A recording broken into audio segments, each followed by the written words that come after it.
Ebrahim Rassoul, ambassadeur d'Afrique du Sud aux États-Unis, a été expulsé en mars 2025. Le gouvernement américain l'a déclaré persona non grata, mettant fin brutalement à ses fonctions. Cette décision a choqué la communauté diplomatique et mis à rude épreuve les relations entre les États-Unis et l'Afrique du Sud. Les commentaires de Rassoul, lors d'un webinaire sur le mouvement MAGA, ont été jugés incendiaires. Il a critiqué les politiques américaines, liant le mouvement MAGA à des instincts suprémacistes. Le secrétaire d'État, Marco Rubio, a condamné les déclarations de Rassoul, conduisant à son expulsion. La décision d'expulser Rassoul ne s'est pas prise en vase clos. Elle a suivi un décret controversé du président Donald Trump imposant des sanctions à l'Afrique du Sud. Le décret accusait l'Afrique du Sud de soutenir le terrorisme et de mener des politiques anti-blancs. Ces accusations ont été condamnées internationalement comme étant sans fondement. Les remarques de Rassoul, lors du webinaire, dans un contexte de tensions accrues, ont envenimé la situation. Son analyse du mouvement MAGA a abordé des questions sensibles de race et de politique identitaire.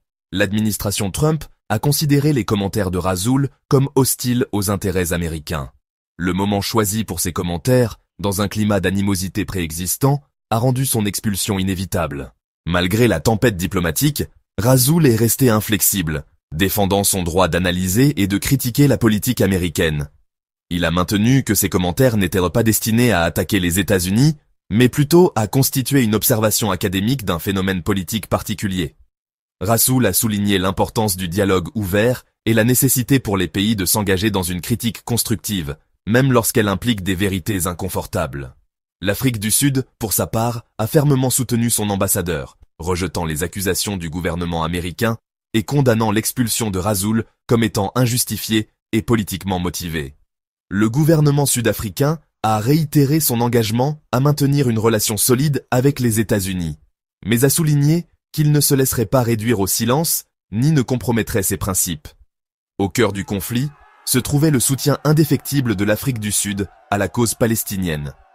Le pays avait récemment déposé une plainte auprès de la Cour internationale de justice, accusant Israël de commettre un génocide contre les Palestiniens à Gaza. L'administration Trump, fervent allié d'Israël, avait exercé une pression considérable sur l'Afrique du Sud pour qu'elle abandonne l'affaire, mais le gouvernement sud-africain a refusé de céder. À son retour en Afrique du Sud, Rassoul a été accueilli en héros. Des centaines de sympathisants, dont beaucoup brandissaient des drapeaux sud-africains et palestiniens, se sont rassemblés à l'aéroport international du Cap pour lui témoigner leur solidarité. L'élan de soutien envers Rassoul reflétait le profond ressentiment à l'égard de la politique étrangère autoritaire des États-Unis et de leur soutien indéfectible à Israël. L'expulsion de Rassoul a marqué un tournant dans les relations entre les États-Unis et l'Afrique du Sud, jetant une ombre sur l'avenir des liens diplomatiques entre les deux pays. Bien que les deux parties aient exprimé le désir de maintenir une relation de travail, le mal était fait. L'incident a révélé les profondes divisions idéologiques entre les deux nations et mis en évidence les défis de la navigation dans des questions géopolitiques complexes dans un monde de plus en plus polarisé. Au lendemain de l'expulsion de Rassoul, la manière dont les États-Unis et l'Afrique du Sud allaient y procéder restait incertaine. L'incident a servi de rappel brutal de la fragilité des relations internationales et de l'importance de la diplomatie, surtout en période de tensions accrues. L'avenir des relations entre les États-Unis et l'Afrique du Sud, autrefois un symbole d'espoir après la fin de l'apartheid, était désormais en suspens.